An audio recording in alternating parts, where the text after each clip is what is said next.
Welcome back to Late Night Snacks, everybody. We are so glad that you guys are here to join us. If you are here to kiki and spill the tea about Canada's Drag Race Season 1, Episode 5, which just so happens to be the Snatch Game. So we're so excited to go over this because this is like one of the most anticipated episodes every season of Drag Race. So and we didn't have the Snatch Game of Love. We just had the regular Snatch Game. I know some people you're either hit or miss. Some people either like it or they don't. There's really no in between I've seen. I prefer the original myself. Me too. I don't mind the Snatch Game of Love. I like that we can go back and forth. I wouldn't like just one and not the other. Right. So I like that we have the variation sometimes. Yeah, I think Snatch Game of Love for me brings too much attention to the guest. Whereas with the regular Snatch Game, it's more focused on the contestants, and the guests are just there for show. Mm-hmm. So I am one of your hosts along this ride, Irish Melly, joined along with right here the beautiful DeWanda.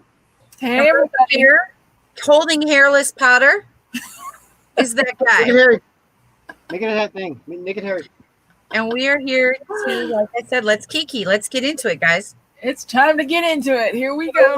Let's just a little recap for everybody last week. Last week we had to do a challenge based on recycled materials. They did their runways, yada, yada, yada. Tainomi Banks was sent home.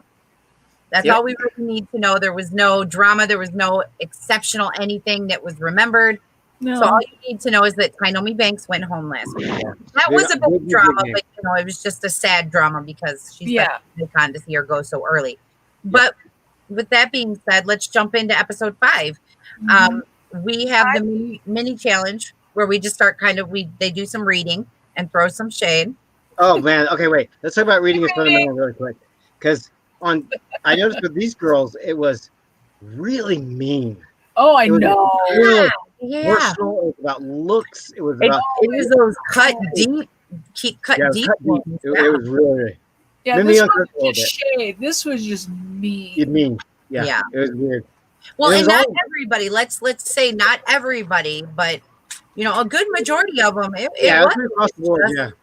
It was just kind of mean. No, there was no kind of mean. It was mean. Yeah, there's some. Mean. You're right. It was mean. It was a very Canadian thing because it was right, and that's what's funny is because Canadians are known for their niceness, their politeness. They say I'm sorry when they don't even need to. They even had to pass a law so that if someone said I'm sorry while they're in court, it doesn't incriminate them as guilty because they say I'm sorry so often. Mm-hmm. Yep. It was weird. It was like wow. I was uncomfortable. Yeah. So we have that I believe Lemon won the reading is fundamental challenge. And then we find out we're doing the Snatch Game, which we knew was coming. Yay. They didn't as much, but we did. Yes. So we have each one of the girls, and you want me to just go through and list who was who? Yeah, that would make things a little bit easier. So we had Jimbo. Jimbo was the wonderful, great Joan Rivers. We'll talk about that. Hilarious. Oh. Right. And then we had Rita Vega was Edith Piaf, the Canadian singer. Lemon was the dance mom turned Nickelodeon star JoJo Siwa. Oh my God, she was amazing. It was funny. I was very curious how that was going to work out, but we'll talk about that in a second. Mm-hmm. Scarlett Bobo did Liza Minnelli. Ilona did Rebecca Moore. Boa decided to do, for some reason, Gypsy Rose Blanchard. And for those of you who don't know who Gypsy Rose Blanchard is, let me just tell you real quick, because I thought to myself, there's a lot of people who might not know that name. You might know the story, you don't know the name, or vice versa. Yeah, Gypsy I didn't know. Was a young child with Munchausen's syndrome. There we go. And her mother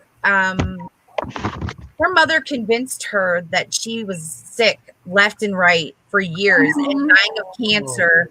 And after they made her sit in a wheelchair, She lied to doctors, convinced doctors, lied to the girl's father, and kept her father away, so her father didn't even know what was going on. And the mom made her take medications and things that actually made her teeth fall out, that made her hair all fall out, so that she could tell people this child had cancer. Which, now I remember her. Come to find out, she never had any disease, nothing wrong with her at all. And not to change the subject, I'm sorry, I have to ask this question. Was the act based on that story? I believe it was. Yes. And so then she was, like I said, sick all the time and everything. Well, she found out her mother was lying to her, and she had a boyfriend. She wasn't supposed to have a boyfriend. She snuck and had a boyfriend. Well, long story short, her and her boyfriend conspired and killed Gypsy Rose's mother. And then obviously they were both found out and put in jail, where they both are right now. Some people feel that there should have been more sympathy because she does have a diminished mental capacity, Right. Unfortunately, due to a lot of what was done to her over so many years of her whole life. And yeah, so your documentary. Long story short, I thought it was really insensitive that Boa chose to be Gypsy Rose Blanchard when it's supposed to be. This is funny, lighthearted, and this was a very serious topic that really borderlines with people's conversation of whether she should have or shouldn't have. You know what I mean? And they're both sides. So it's a very sensitive subject that I just think was in very poor taste. Very poor taste. When Boa was talking and she held back in the Snatch Game, a lot of this stuff may have gone through her mind. That this was a bad choice, and she and I hope it did. But what disappoints me, real quick, I'll mention because we won't talk about it again. But what Boa was contemplating between Gypsy Rose Blanchard and Cyndi Lauper. Why wouldn't you choose Cyndi Lauper? Right, Cyndi Lauper's voice alone, you could have done a lot with. Exactly, I think that Boa would have done an amazing Cyndi Lauper. But regardless, that's my little rant on that. Yep. So I'll go down the rest of the list. Priyanka decided to be the Miss Cleo. For those of you who don't know, Miss Cleo was in the early 2000s, late 90s, early 2000s, was a psychic when they still had 1-900, 1-800 numbers on the TV to call psychics and things like that. She was a psychic with a Jamaican accent. And come to find out, this woman was no psychic and did not talk like that at all. And people were like, oh my God, when they found out, because God forbid if a psychic was lying to you. Yeah. Right. All people believed in that mess. Right. Well, people were more mad because they lost a lot of money in that mess. Yes. And then we had Kiara, and Kiara decided to be Mariah Carey, which I thought was ballsy because you have to be a certain kind of person to pull off Mariah. And there's very little you can make funny about Mariah. Okay, so let's go over Snatch Game. What did you guys think? Jimbo was amazing. Jimbo was amazing. Yeah. Lemon's performance was my favorite, though. You could tell, and Stacey was talking about this in the judging. When you just let go and you just go for it and not hold back anything and not think about anything, you just ride the train, you can see that happened with her. You can see it right from the beginning, and all of a sudden you see that point where she just like went for it. And it was so fun to watch. She was absolutely amazing. Oh, you know what? Let me mention our guest judge tonight was Mary Walsh. She is for those of you who don't know, because I had to look it up because I didn't know who Mary Walsh was. Mary Walsh, once I looked up some stuff, I was like, oh, I recognize that face though. She's an actress, a Canadian actress, and a comedian and a writer. She's an actress, writer, and comedian in Canada, from Canada. And another good guest judge. She was good. Like she was funny. Good. Yes, the Psychic Network. Yep, that was big. Time. But yeah, so JoJo was my favorite, Lemon, but I thought Jimbo's timing and the things that he was coming up with. When you heard that boom, oh, my vagina dropped. I was like, oh my God. Oh my God, that had me. Yes. Oh, and every other line, because people were next to her and they couldn't get their lines quick enough, and she would jump in real quick to save them, but she would also jump in for that opportunity. She said, well, that dumb bitch over there, and I'm like, oh Lord. It was a perfect demonstration. Jimbo's was a perfect demonstration on how you do Snatch Game. You take the persona of the person with their funny bits about them, and you make your own performance. Exactly. Everything is your own instead of just doing because it was taglines. very much Joan Rivers, but it was very much Jimbo too. Yeah, it really was really good. But there were disasters as well. And what did you guys think? We'll just go down the list. What did you guys think about Rita as Edith Piaf? Great. When she got to that performance and she says, that would be my final performance. I was like, okay, yeah, brilliant. The look was great. She had the look down. It was really good. And those are the only 3 decent performances of the whole Snatch Game. Well, then let me ask, what Scarlett Bobo is Liza Minnelli? No, I thought it was. She was funnier in the workroom as Liza. She was, yeah. She had the voice sound perfect too in the workroom. It's just so flat. Well, she was the nerves. I think the nerves kicked in. Jimbo intimidated her because she had the perfect characterization to do the Jimbo thing, to just interrupt people and go for it and carry the thing forward. Yeah. But she held back because Jimbo took that lead and started doing it. Then we had Ilona as Rebecca Moore. Who is even Rebecca Moore? I really don't know. I had a hard time with that one too because I was like, I don't even know who this person is. No clue. And it wasn't anything that would have left an. I don't even remember a thing she said. No. And I just watched it 10 minutes ago. Then we talked about Boa as Gypsy Rose Blanchard. I mean, you guys, I assume you guys agree with me that was just poor tape. Yeah. Well, I now remember who it is because I couldn't figure out for a while. Yeah, and that's why I said you either know the story or you know the name or vice versa. Yeah. Is there a documentary on that? Oh yeah, there's a lot of them. There's a lot of them actually. Fascinating. Mariah Carey, that one was. Yeah, Kiara is Mariah Carey. Yeah, nothing about Mariah Carey. The look wasn't even Mariah Carey. She tried to do the little Christmas look, and all it was Kiara in a little Christmas outfit. Yeah, that was all it was. She didn't even try. I mean, because you have to have a specific. Mariah Carey is an entity upon herself, and if you don't get it right, Mariah Carey's a bad porn star, you guys. Rebecca Moore is a porn star. Oh, that's right. Okay, yeah, that's right. So now the look makes perfect sense, though. Yeah. And I now remember. Yeah, there was. I don't watch a whole lot of porn on a daily basis, so I mean, I guess that's kind of why I wouldn't know who it is. I do, but it's not my kind of porn. I'm going to do Debbie from Debbie Does Dallas. I know who that is. That's just not my kind of porn. I wouldn't have known her. Right. It doesn't appear in my porn. Not your taste. No. And what do you guys think about Priyanka trying to pull off Miss Cleo? No, she didn't. She the had voice, a lot of voice wasn't there in the look. Priyanka got what she had coming to her this episode because the last couple episodes, Priyanka's been like, "I'm top of the game. I'm gonna win this." First to lose, and she lost. Well, and that's like what they say is like the curse of Drag Race is that you're riding high, and when you feel it, you drop low. Yep. Well, as soon as what's her face from last week went, Priyanka's like, "Well, now I'm top of the show.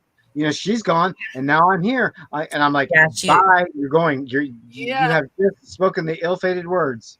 Right. We'll talk about the lip sync, but she didn't go home, obviously. But she got a wake up call, real quick. And even her outfit as Miss Cleo was like, it seemed very high school, very high school play costuming that she just kind of threw together. It wasn't anything that was really thought through. Right.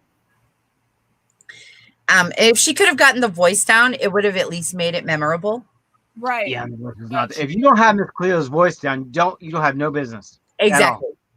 Exactly. And I thought to myself, I mean, I thought, is the only reason she picked Miss Cleo because she feels that she could pull it off without getting negativity thrown her way because she's brown skin? Maybe. Who knows what she's thinking at this point. She's so full of herself. She's so in her own bubble that I think that bubble finally burst tonight. So we'll see. So then we get into the runway. Night of 1,000 Celine Dion. Who the fuck knew Celine Dion looks through the years. Mm-hmm. They all look the same to me. Celine Dion never changes. I really, really liked the big headdress from her Vegas show. Oh yeah. That one ended up looking really nice. It came out really nice. Who's wearing that? Elon? Huh? Lemon's look was pretty good. Yeah. Which one? Lemon. I think what Lemon did. Were you paying attention? Well, yeah, We did all watch it together, right? Huh? Yeah, we did. I mean, I was just thinking about which Celine Dion. All the outfits are basic to me. But which one did Lemon do? Lemon didn't.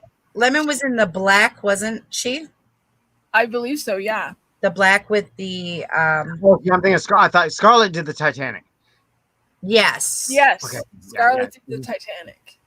See, that's another problem that I had with the runway was these girls tried so hard to be Celine, almost like a Snatch Game Celine, instead of being inspired by a look and then doing their own.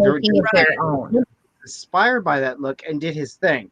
And like if you watch like Bob's season 8 on RuPaul's Drag Race, when they did their Madonnas, when Bob did his Madonna, he did his Madonna from the award ceremony that she wore the Boy Scout uniform, and he did his own thing with it. So I think that's the theme of that runway, is to take that inspiration and make it yours. And I don't think a lot of these girls did that. I think a lot of these girls tried to. Well, a lot of times they take it too literally. Yeah. Like Scarlett. And I get it. I get it because the pressure of wanting to win the competition is there. And you feel that if you don't give the judges what they asked you for, you're not going to win. So I understand that, but they need to stop. I mean, in honestly, across the board in all the drag races, all of the different series, they need to stop taking everything the judges say so very literal, unless it's direct criticism. Simon Cowell said something on America's Got Talent last week. He said, or the other week, originality almost always wins over predictability. Yes. Because people in regardless whether it's show business, life. I mean, think about how to be original, or not even think about it. Just do you. If you just go with you without any preconception about what's going on, you'll come out higher than just wanting to know what somebody wants. And if anything, even if you don't end up winning, not just Drag Race, but anything, winning whatever it is, that you do by doing you and doing your individuality, at least inside you did you were true to you. Well, chances are you'll be more known than somebody else that just like fades into the predictability of it. Exactly. So then we find out Jimbo is this week's winner. Hey, well deserved. Well deserved. On the runway, everything, well deserved. Yeah, and if I had to pick just from Snatch Game alone, that would have been my win. Yes. Oh, so mine would have been JoJo.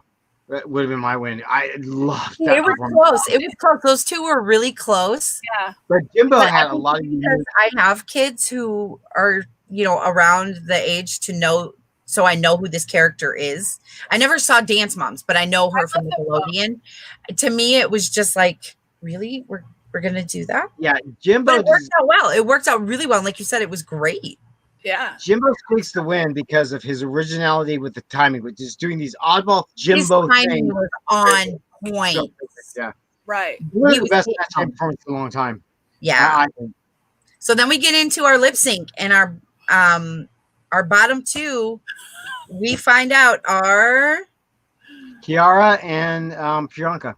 Kiara and Priyanka.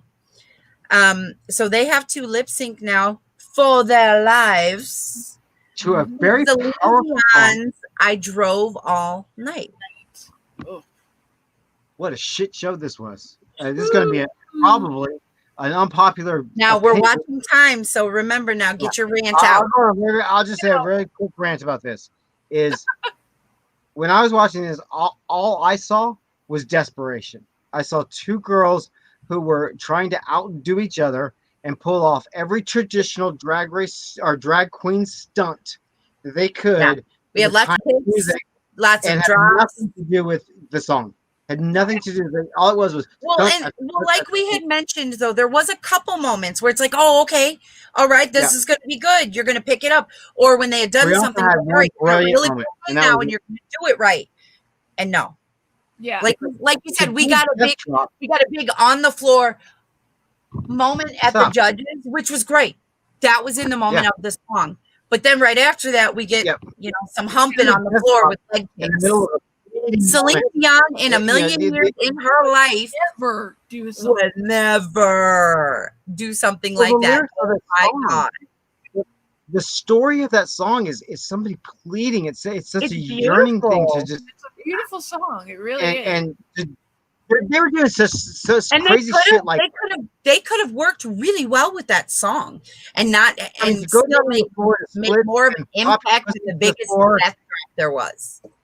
You know, they were doing like high kicks from the ground from their pussy in the middle of these lyrics that are like making no sense to that. So it's like, okay, yes, you're acrobatic. Yes, you can do all these queen stunts, but you're not doing. And then the judges. Let's talk about the judges for a second. The judges were like screaming and hooting and hollering like this is the greatest performance they've ever seen. And it's like, judges, why are you encouraging that? Some of it, like I said, some of it, if you weren't listening to the song and you were just watching, it was intense. It was fun to watch. It really was.